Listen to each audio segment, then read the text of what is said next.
This is the Unstarving Musicians podcast. I'm your host, Rabonzo. This podcast features conversations with indie music artists and indie pros and me. It's all intended to help other artists be better at marketing, business, the creative process, and all the other things that empower us to do more of what we love. Make music. Hey, the Unstarving Musician is made possible through the generosity of listeners like you. If you love the podcast, please visit our sponsor page at unstarvingmusician.com/crowd sponsor to learn about the different ways that you can support the podcast. All right, thanks for joining me for another episode. My guest is blues guitarist, singer-songwriter Brian Young. Brian is a member of the Unstarving Musician community. He's on the list. A while back, he kindly reached out to me to check in. I'm always asking the community and those of you listening how you're doing, especially lately. Well, Brian took the time out to let me know how he was doing and to thank me for checking in with him. He, in that email, shared with me that he'd recently lost his wife, Becky. They were married for 43 years, and she was also manager of his blues band. In her honor, he's been donating a portion of the proceeds for his latest CD to Stand Up to Cancer. We talk about this, all of this, how and where he and Becky met, at a blues club, of course, his surprising early influences, some of his wonderful life and music memories, the greatness of blues jams, and some great songwriting advice. We are absolutely living in special times, and for me, Brian complimented these times. He is a special guy, and this is a special conversation. I hope you enjoy it. Here is me and Brian Young. Thank you, man, for hooking up the podcast with me. Thank you. Of course, man. I really appreciate your support and being part of the community a lot. It's been nice getting to know you a little bit, and I know when we met, you were going through a rough patch, and I'm sure it still feels, relatively rough, and I guess a lot of us are, but yeah, it's been really pleasant getting to know you and know some of your story. Yeah, thank you. Likewise. Yeah, man. Yeah. Well, and maybe we'll hook it up and we'll jam together, get to play some music together some kind of way. Yeah, that would be good. Well, we're rolling, so let's get right into this. I want to talk about your album right off. Okay. Thanks for sending the press release, by the way. Yeah, so there's something a little special about this album. I'm going to let you tell the story. Okay. Well, it was special about the album. My wife and I, we've been, co-writing together. We were married for 43 years, and she passed away this April 2020, and she got to hear all the songs on the album. That was really amazing. Yeah. And she told me, go ahead, do what you got to do with it. Go on and put it out there, because I heard all the songs and they sound okay. They sound good. So that's why I'm, putting the dedication out to her, and I call it Becky and Brian's interpretation of the blues. Lovely. And it's been a little while since I listened to it. When you, I think almost as soon as you contacted me, you're on my Unstarving Musician community kind of email list, and you had reached out. I don't remember exactly what you were responding to. Maybe I was just because I was asking everybody how they're doing, and you shared, the story about Becky's passing, and I'm so sorry, by the way. Thank you. I know that's hard, and especially in this weird time that we find ourselves in, makes it even a little harder. But oh yeah, thank you. Yeah, we were married 43 years this year. That's amazing. Yeah. Where did you guys meet? Well, we met in St. Louis. I'm originally from out of East St. Louis, and believe it or not, my band was performing one night in St. Louis, and she lived right across the street from the venue we were performing in. And she came across the street, and she said, "You guys playing here tonight?" I said, "Yeah, we're playing in here tonight with our band." And she said, "Okay, I'm going to come back, and check you guys out." And she came back, and we struck up a conversation, and as they say, the rest is history. That's amazing. Yeah. I want to ask you what that venue was like, but and one of the reasons I wanted to ask is because I'm originally from Fort Worth, Texas, and before I got into the blues, I had a circle of friends when I was very young that were going out to some of the blues clubs that were then in Fort Worth. I have no idea. I've never even been to any of those places, to be honest. It took me, I think it was probably around the time that Stevie Ray Vaughan started becoming famous that I started exploring blues little by little, more and more. Okay. And by then, I think I'd kind of forgotten about those years when when I had these friends that would go there. And the thing that struck me at the time about it was these were in neighborhoods that were predominantly, black neighborhoods, and but had a rich history of music and a lot of other things too. And I had never spent any time in those neighborhoods. And then, like I said, as I got older, I didn't really. I wasn't appreciating the blues yet, so I kind of missed the whole thing. But man. I'm Okay. having spent some time later in those neighborhoods. I was actually driving a Frito-Lay truck around, and when they gave me my own route, as they call them, they gave me, a neighborhood that I think we used to, when I was growing up, we used to call it South Side, I think. So predominantly black neighborhood, and because of where I lived, it was a little bit of a culture shock, to put it mildly. And then those neighborhoods back in those days were going through some rough times, and maybe much rougher before I even discovered them. One of the beautiful things I discovered there, obviously the people, but also Texas is known for its own style of barbecue, and man, did I discover some wonderful, wonderful barbecue in my time there. Speaking of barbecue, my wife and I, we was traveling back to St. Louis from L.A. We moved to California in '81 because of the music. That's why she said, well, you want to do music? Let's go out there. So we did, and we was traveling back, and we stopped in a place in Amarillo, Texas. Yeah. Best brisket I ever had in my life, man. And her and I, we love to barbecue. Matter of fact, I just barbecued Tuesday. Nice. On my patio. Wow. Oh, yeah. Well, and that's funny you say that, mention brisket, because man, that is what they really do well. I mean, as soon as I say barbecue and think of Texas, I'm immediately, whether the word comes out of my mouth or not, I'm thinking brisket. Okay. And what's funny, I'm realizing right now as we're talking, I actually did go into some of those blues clubs, but it was when I was on my Frito-Lay routes in the mornings. And those neighborhoods, yeah, they were still pretty rough, and it was a culture shock for me. And I, for what it was worth to my exposure to those neighborhoods for the first time when I was a kid, going to elementary school in Fort Worth. That's when they were doing what then was called busing. So they basically took half of the kids from my school and half of the kids from, I'm not sure which school or schools. And so one day I went back to school, and I had a lot of young African-American kids in my class with me. And I always remember that being, it was a surprising thing, but it was a pleasant experience, as I recall. And I was talking to someone about it not too long ago, and I know there's a little bit of luck of the draw as to whether or not you get moved from your school, depending on which direction you're going and everything. But I think that they didn't bother to move me because my parents are of Mexican descent, and I was probably a nice minority, frankly, for them to retain at the school. But so this is all circling back to, I wanted to know, what was the club like that you were playing at? What was the neighborhood like? The name of the club was called the Blue Circle. I can't forget it because that's where I met my wife.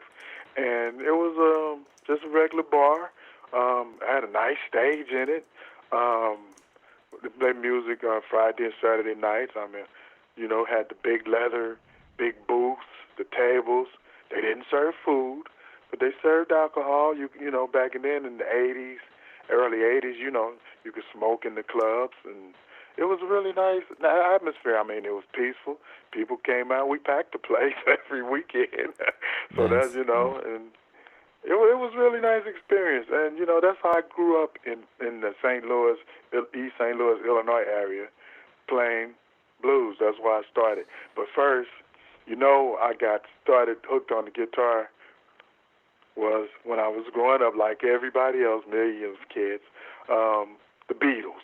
Oh, wow. Wow. That hit me. I love the Beatles. I love them guys. Okay.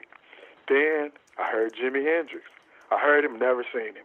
We was my friend and I were walking home from school one day, and he said, "Listen to this tape, man. Listen to this tape." So I listened. I said, "Oh man, this dude doing this with a guitar." Crazy. And I said, "That's it. I gotta play the guitar now. That's it." So that was my main influence in playing the guitar. Jimmy. And I've, been all over Southern California playing music, and speaking of the Beatles, like 2017, I was invited to Ringo Starr's 77th birthday. What? Yes, there's pictures of it on my website and on the internet and Facebook page. How did that come about? I have no idea. I got an email one day. It was about 2 days before the event. And I opened the email. It said, you've been picked to come to Ringo Starr's, 77th birthday party, peace and love. I'm like, what? No, this is a scam. This somebody scamming me, So I further read the email, and I followed the instructions and did what it had to say. Then later that night, I got a call. And when I got that call, they told me how to, where to go, how to drive. And I'm like, okay. And they sent me something, UPS, a badge in the mail the next day. And the next day, my wife and I went, took pictures with him. I mean, hang out with him. The food was great. It was one of the best times of my life, man. I still can't sometimes believe it. Do you have any idea how they found you, or why you got invited? I don't know. To this day, I don't know. I met B.B. King. My wife and I met B.B. King. Spent the whole day with him. I met some of the greatest musicians, man. Sometimes I don't believe how I'm meeting these people. Spent time with Buddy Guy. That's nice. Laurel Folsom. Yeah, I've met some and got some great advice from them too. That is crazy. How long were you and your wife in California together? We've been here since 81. So yeah, we've been here since 81. Wow. 1981. Yeah. And what's your connection to? I noticed that you spent like 20 some years performing in California, but also Phoenix and Vegas. What's your connection in Phoenix? We once again, another crazy story. We were performing, and guy came up to us and said, "Hey, I want you guys to do a little performing here." First stop was the Wrigley Mansion. Wrigley's gum company. Really? Yeah, they have a mansion in Phoenix. So we got to do that a couple of times, a couple of bars in Phoenix. It's been, a lot of things I can't explain how it happens, but I guess, fate, that's how it is, I guess so. That's amazing. Yeah. Sounds so fun. Was there anything, so when you and Becky started the album, was she sick already, or did you guys even know that? Yeah, well, she had been battling cancer for, I'd say maybe about 10 years. She really fought. She had battled it, battled it all the way. We have 4 other CDs that's out, so she's always been the co-writer on every CD that I ever did. But she didn't write any songs on this last one because, she was sick. So yeah, I was kind of, where I was going was I was curious to know if there was anything different about the music for this one, but I was first kind of thinking that certainly if she was at a place where you knew she was very ill or something, that would just have an impact in and of itself. Is there anything else? I mean, you wrote all the songs. Well, sorry, we wrote I wrote all the songs except for one, the Hug Me, Love Me. She wrote that one. It's on the first, it's on, what album is that one on? That's on the album titled The Blues Man Is Here Tonight. That's on the second album that we ever did together. And her and I are doing a duo. She's singing on that one. That's the only one that I could get her to sing on. Uh-huh. She wouldn't sing with me in the club. She said, "They don't pay enough." Smart lady. Yeah, and everybody loved her. Everybody loved Becky when we go out and perform. Everybody. They always say, "We like you. We come to hear the band. You guys are good, but we love your wife. We love you." Everybody. I mean, I can't explain it. So many people from all over Southern California sent me well wishes, cards, and the nice words and everything. That's sweet. She was really loved. She was really loved by the fans. Like you said, they loved her. They liked me. That's how my circle of friends treat me. My wife is really the reason I have friends. All right, see? You can relate. Totally. Totally. So were you, when, I assume that because Becky became increasingly, ill in the latter part of her life, how long were you touring aggressively? Had you stopped somewhat recently, or? Well, we were working. Oh man, we were working on an average of 4 nights a week. She was the manager of the band and the booking agent. So she had us out. They called us the hardest working band in L.A. Mm-hmm. She had us out there, man. We was there. We were the house band at the House of Blues, Disneyland here in California. We was the house band at B.B. King's Club at the Universal Studios before they shut that down. Let's say she had us out there, and then this year, 2019, it kind of slowed down for us, and we was performing maybe 2 times a week. Then as she got sicker, then it was, once a week. Then it became once a month. Then it became, as we rolled into 2020, not at all. Then, so. But we had a good run, and, we're now, living in California and L.A. We're on the pandemic, so, there's no bars, no entertainment venues are open right now. So. Do you see yourself, after things kind of normalize with the pandemic, do you see yourself playing out with the band at all? Oh, yeah, definitely. I have to, because I know she would want me to keep going. How are you guys going to fill the hole of her, all that she was doing for you? I'm going to have to put on another hat, like you were saying earlier. I'm going to have to put on another hat. Uh-oh. Right, I know. Well, she taught me well. Oh, that's good. That's good. That's what a lot of people say. You taught him good, girl. Wow. Well, that's a great partner to have, someone that had the interest and was kind of, well, not kind of, but was part of your music in pretty much every way. Oh, yeah. When we first came to California in 81, I didn't play music for 15 years. Now, this is a story within itself, because when we first came to California, 81, they had the real gang problem. And, coming from St. Louis back then in the 80s to California, we didn't know anything about the gangs, the Bloods, the Crips, and our son was right at that ripe age, where he could get influenced by them.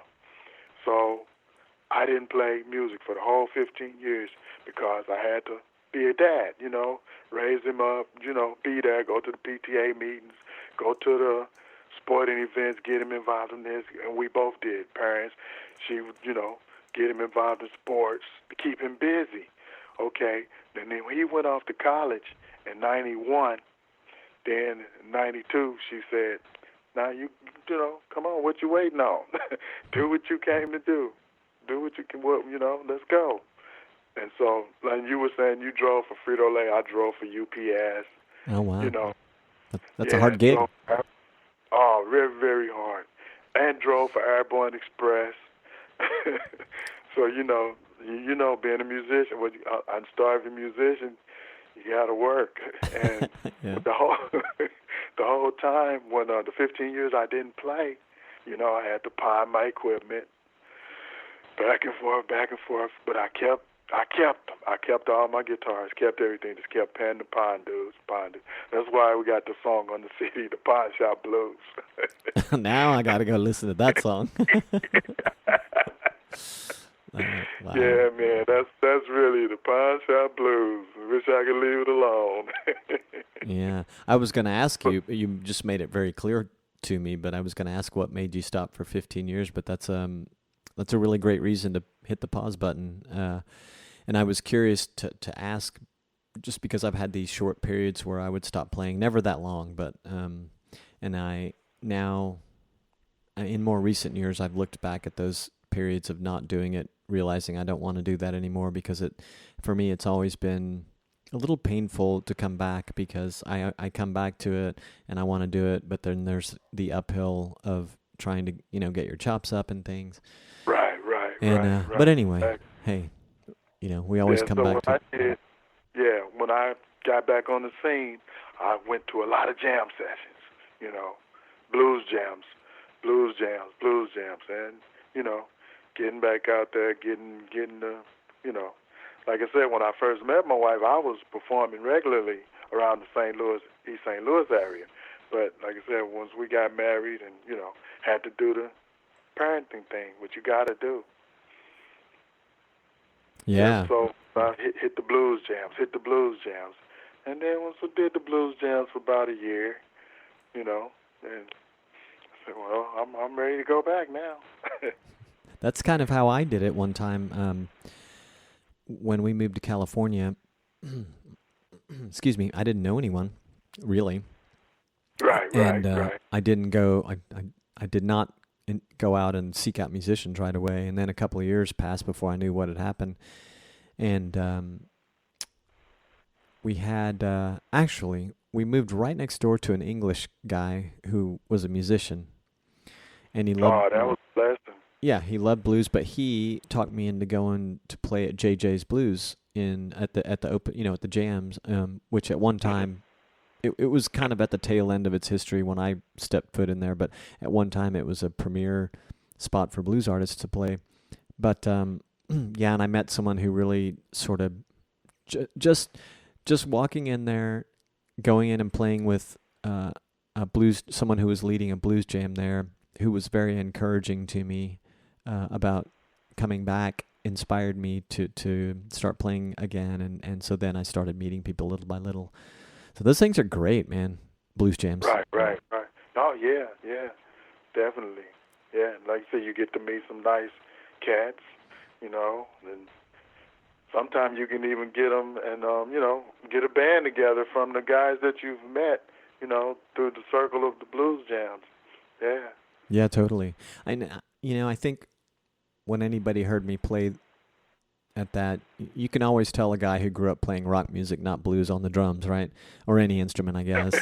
And well, I heard your release, man. You sound good playing them drums, man. Thank you. You can kick. Thank you. Yeah, so I wonder in retrospect, because that's what I ended up playing mostly in the Bay Area was rock and pop music, and I wondered, even as early as those blues jams, did anyone hear me and go, yeah, we should probably introduce him to these guys, these guys that play this other music. But I did. I know that I have a fascination with the blues, and I and I got to play with a wonderful blues artist right before the pandemic came down. He came here to Panama, and we did some stuff, and I was very nervous about it too, because I haven't really performed much at all with blues artists, good ones, and he's definitely up there, so he plays with a lot of good people. I think it's not just that he's good, but it's that I know the people he's played with, right? He's played with. Okay, so you felt like, okay, I gotta yeah, be on it tonight. Yeah, but we went on my we had no rehearsals. I had him send me some songs so I could kind of get an idea of what I would be doing, and I sent them to a bass player friend here, so it was a trio. And he and I, Johnny Burgin, we sat on my balcony before the day of our first show, and I think I just took a practice pad out, and we were just kind of running through some things, and he right then. I mean, it's not that I didn't feel like I couldn't play the blues, but I'm just like, okay, I need to play it well as I can, because I've seen too many people play it so well. I'm like, I know where I stand among those guys. But I heard you play, man. I know you could play the blues, man. I know. That's why you guys didn't have to rehearse, because you're good enough. I know you did good. You're gonna get back with him again. Watch. Oh yeah, it worked out. He told me before we even finished that little thing with the practice pad. He goes, "See, you could play the blues, Roberto." See that? Yeah. And see, I grew up, like I said, playing Hendrix, Deep Purple. Nice. I grew up playing rock. And I'm, being a black guy, and all my friends would say, "Man, what's wrong with you? Why are you playing that stuff? What's wrong with you, man? We want you to play, you're not going to make any money around here playing that kind of stuff." I said, "That's what I like, man. That's what I like." So eventually they got me to start playing the blues. Never went back, huh? Yeah, well, I still do. The name of the band was Brian Young and the Blues Station, and my wife named it because we still play everything. We still play Albert King. We play the blues. We might go back and play some of the Beatles. We did the song Ringo did, "Don't Come Easy." Nice. We play a variety of everything. We was a variety band, but that's why she named it the Blues Station, because we played a variety of everything.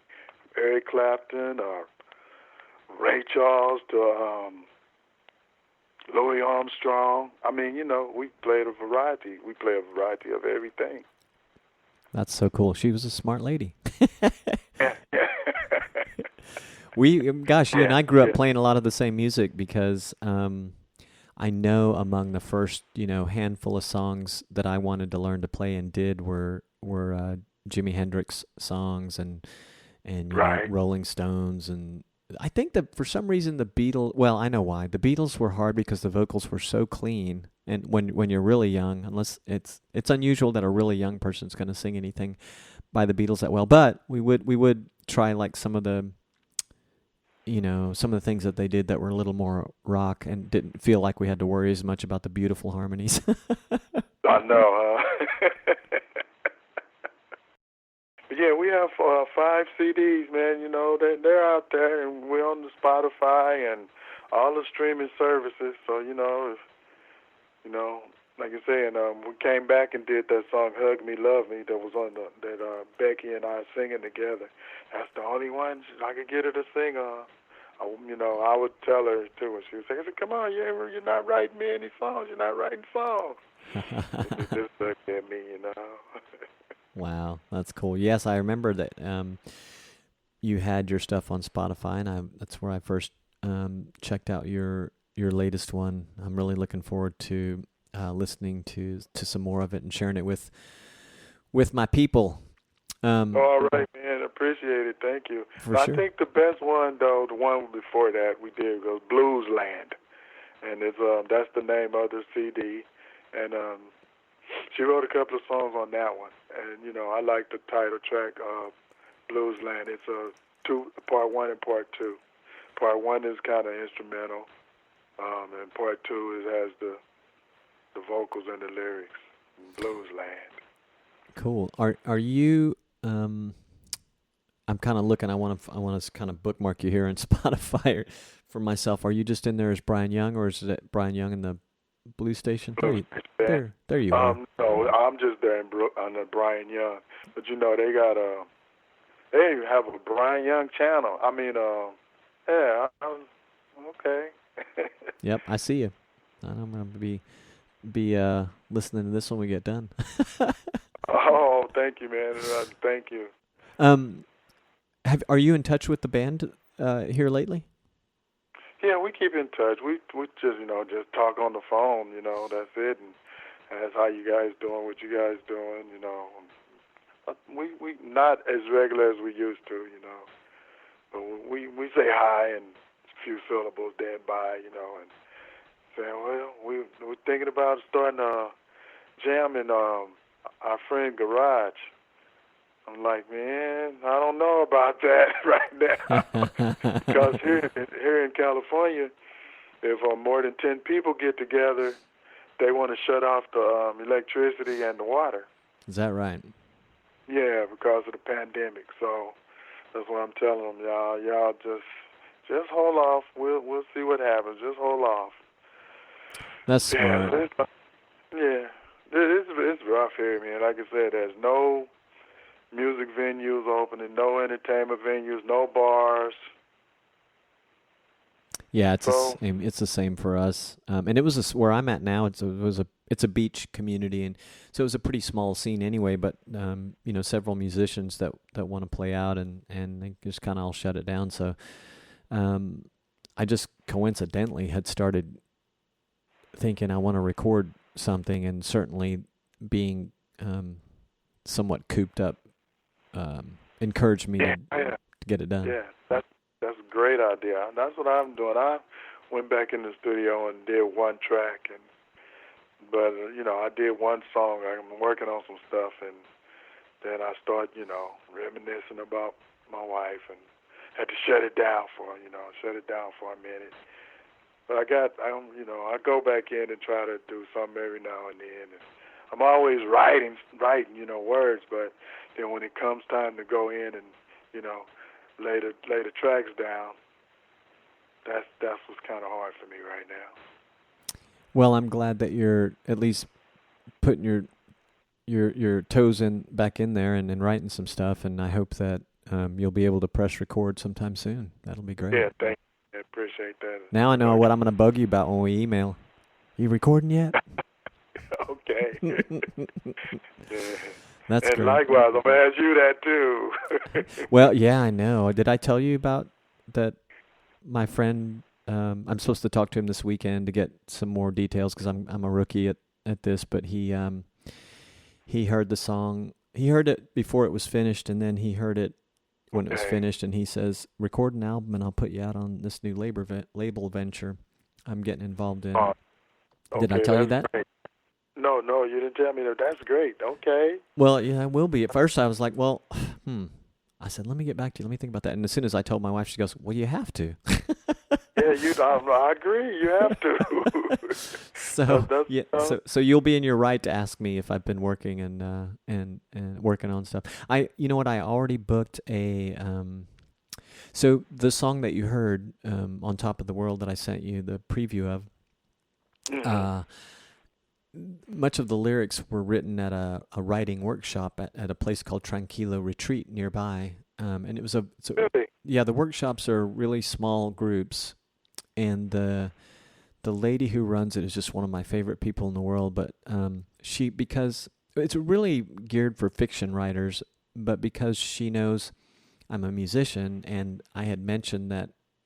I'm not even sure I mentioned it to her, but whenever we read, what we would do is she'd give us a prompt, something to write about, and we'd write for 10 minutes, and then we'd go around at the circle and read to one another, and then the group would just give some feedback, but nothing.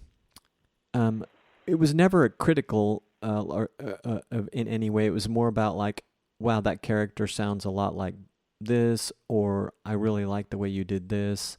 To kind of encourage you, and but she always framed. I think mostly when she was talking to me one-on-one about it later, she always framed what I was doing as a potential song. So she kind of put the bug in my head, I guess, to use some of that work. Right. Okay. So you wrote it all. Did you write it all in one day?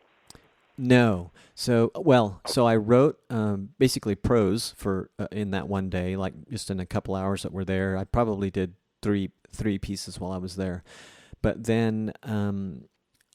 Sometimes between the different workshops I'd go to, I would go back to the piece and work on it some more and send it to her, because she says the deal is you go and you write, and she says if you want to go home and work on it some more and send it to me, I'll give you my feedback on it. So occasionally I did that, but what happened was I had this melody in my head and that I recorded on my phone on the guitar, and then I immediately was thinking of looking back to some of those things I'd written for lyrics, And so that's how it came about. But this is all to tell you that I have booked a one-on-one workshop with her for next week. And fortunately, it's outside. It's called Tranquilo Retreat, and it really is Tranquilo. So it's outside, so it's a nice, safe area. Beautiful. Yeah. It's be a nice, safe area for us, and we'll just be the two of us. And she, I don't know if I told her about the friend who wants me to do more songs or not. I might have, but I'm sure she knows that I want to go over there and try to write some more stuff. So. Yeah, man, do some more songs. Do songs come to you? Like a lot of times, songs come to me, and when I'm asleep, and I have to jump up and write it down because if I don't, the next morning I've forgotten it. Now, do you? Does it ever happen to you? Well, I was going to say no. I'll tell you, but I have to ask you a question about that first. When they come to your mind, is it lyrics, or are you thinking of guitar chords and you write those down, or both? Melodies. Sometimes melodies come, and I have to, I write the melody down on a piece of paper, how I want the melody to go, fast, slow, moderate tempo. Then the words will come too sometimes, and I have to, title will come, and I have to write that title down and try to build around that title and that, what I got, the melody. And, let it work out from there. That happens a lot to me. That's cool. No, that hasn't not happened to me, but, like this past week. Well, so first of all, I've not really spent time thinking like a songwriter most of my life. I've been a performer, a drummer, and I sing, and I've played a ton of cover bands, and I've done some drums in a handful of original projects. But I started thinking a friend here gave, refurbished a guitar and gave it to me since I've been here in Panama. So I'm like, okay, well, here's my excuse to pick the guitar back up, because I hadn't touched one in 20 years. And and then I'm like, well, okay, now I have to write something. Just this past week, though, I had a melody in my head, so I went and grabbed. My wife was talking to me. I said, "Hold on." I went and grabbed my phone and I sang it into my phone, so I could maybe use that. You're right. That's what you do. Then you can always, work it out. That's the start. That's the start. Yeah. That's what you have to do. That's it. But I think my process for a while is going to be that I'm going to go to these writing workshops and see if I come out with some things that I can use for lyrics for songs. And then, unfortunately, it's not unfortunate, but because I haven't played the guitar very much in so many years and never did I take the time to get good at it, the other part of the process is, for me, fortunately, in this day and age, I'm not 100% reliant on this, but if I want to write some stuff on the guitar, I'm going to have to spend some time playing and learning some things. And just like with the first one, the one that I recorded that you heard, after playing for a bit, the idea came to me, and so, there it was. Yeah, that's what it is, man. Like you said, you get a melody, you sing it in your phone, you listen back to it, and, work on it. It's a process. It'll come to you. It'll come to you.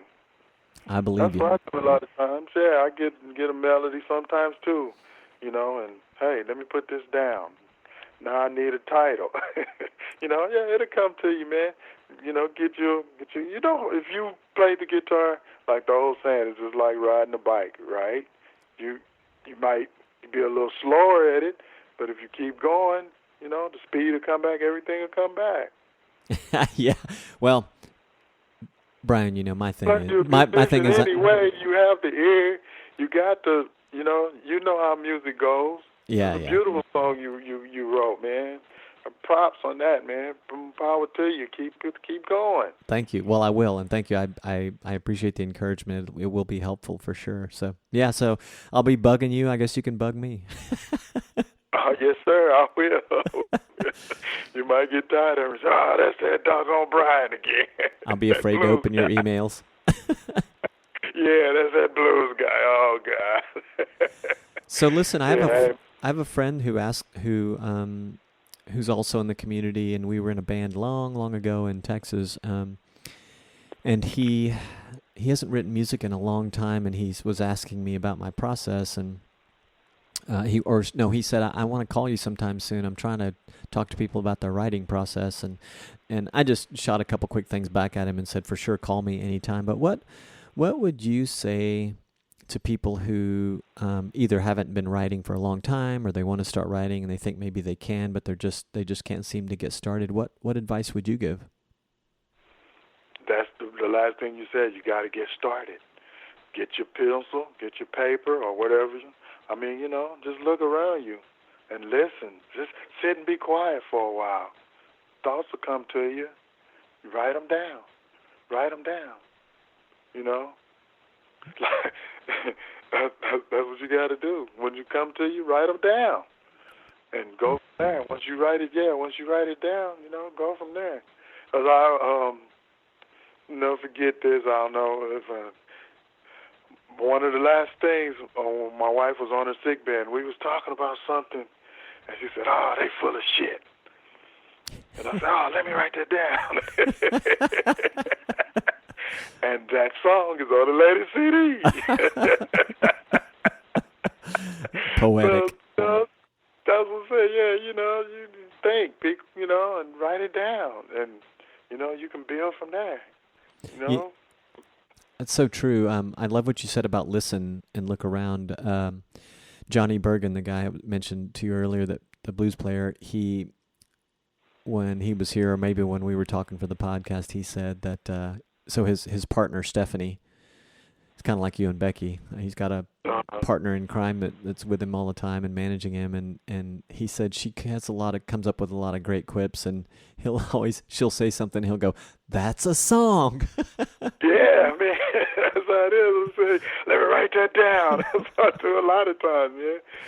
Write that down. That's what I'm saying. Write it down, and once you write it down, that's the first creative part right there. I think that's a good habit to focus on, and which means carrying something with you all the time to write it down with. Or I can't remember who it was, but and I'm sure that many of the young artists I've spoken with on the podcast do this very same thing. But I spoke with one that was constantly taking their phone out and jotting down, typing ideas in there, basically writing it down, as you say, but on their phone, and keeping it that way. So. Yeah, and if you got your phone with you, everybody carries their phone with them all the time. Like you said, just hit the, write it down. That's the main thing I say. When you get an idea, write it down. Yeah, that's good advice, man. I like it, and also sitting still for a while. That's pretty good. I've it's one of the many things I've tried to do. In fact, and I haven't done it in a while, but I was telling a group of people a while back that, if you're in a creative rut, sometimes one of the best things you can do is carve out some time daily or weekly to just sit down and do nothing, like nothing. Right. And especially now when we're in this pandemic situation and lockdown, it's a good time, just, sit down and be still for a while, man. Be quiet. Yeah, it does help. It does help, man. Well, Brian, thank you again for spending time with me today and for sharing your story. The very first couple of emails that we exchanged, I was really touched. In fact, I don't know if I ever told you this, but you pretty much, I think, made me cry that day when I was telling my wife about it, about Becky's passing. No. And it was nice, man. I appreciate you sharing that. It means a lot to me. I know not everybody has time to even open those emails, and if they do, I don't know. Who am I? Some of you guys don't know me at all. Right. Well, thank you, Roberto, for being my friend, man. I appreciate it. Thank you for letting me be on the podcast and talk, man. And much success to you, brother. And you're shining. You're shining light. You're a shining light, man. You're a shining light. Well, thank you, and same back to you. I will talk to you soon, because when this thing's ready to publish, you'll be the first to know about it. All right, man. Thank you again, and much success to you, and always, man. And give your wife a big hug, man. 25 more years, brother. I will. Likewise, and enjoy your weekend, okay? Okay, you too, man. Thank you again, Roberto. My pleasure. This episode was powered by Bandzoogle, the easiest all-in-one professional website platform for musicians and bands. Two things that will help ensure you're in control of your music business and your fan-based community are a website and an email list. Bandzoogle can help you do both. Plus, a solid website makes you look legitimate. Serious musicians, singers, songwriters, composers, and performers know this to be true. If you don't yet have your own website, check out Bandzoogle. It was created by musicians for musicians. I use it and I love it. It's as easy to use gets, and you don't have to worry about plugin updates and security patches. Bandzoogle takes care of all that for you. The features and support are both incredible. See for yourself. Go to bandzoogle.com to start a 30-day free trial and use the promo code ROBONZO to get 15% off your first year. Plans start at just $8.29 a month. That's bandzoogle.com, promo code ROBONZO, ROBONZO, to start your free trial today. This episode was powered by ConvertKit. I have been a ConvertKit user since early 2016, and I really love it for the email marketing aspects of what I do. It's more than just an email marketing company, though. They are focused on landing pages, too, giving beginner creators everything they need to start building their email lists. Their new free plan allows creators to make unlimited landing pages and forms, and you can choose from multiple templates, personalize them with design, include an incentive email, create a thank you page, manage all your subscribers, and of course send broadcast emails. The support is great, and that is important to me. To learn how ConvertKit can help you connect with your audience so that you can make a living doing work you love, go to unstarvingmusician.com/convert or the show notes for this episode. Did you know you can help other independent artists find this podcast by subscribing on Apple Podcast or wherever you are listening to your podcast these days? It really does help, so I hope you will consider it. And if you have feedback, please go to unstarvingmusician.com to get all my contact info. You can text me, call me, email me, leave a voice message right there on that page. Just go down to the bottom of the page and you'll find everything you need to know. I really would love to hear any of your comments, suggestions, questions, whatever you've got. And you can find links to just about everything talked about in this episode at unstarvingmusician.com/podcast. All right, I'm peacing out. Thank you for listening and sharing with your musician friends and fellow indie music bands. Peace, gratitude, and a whole lot of love.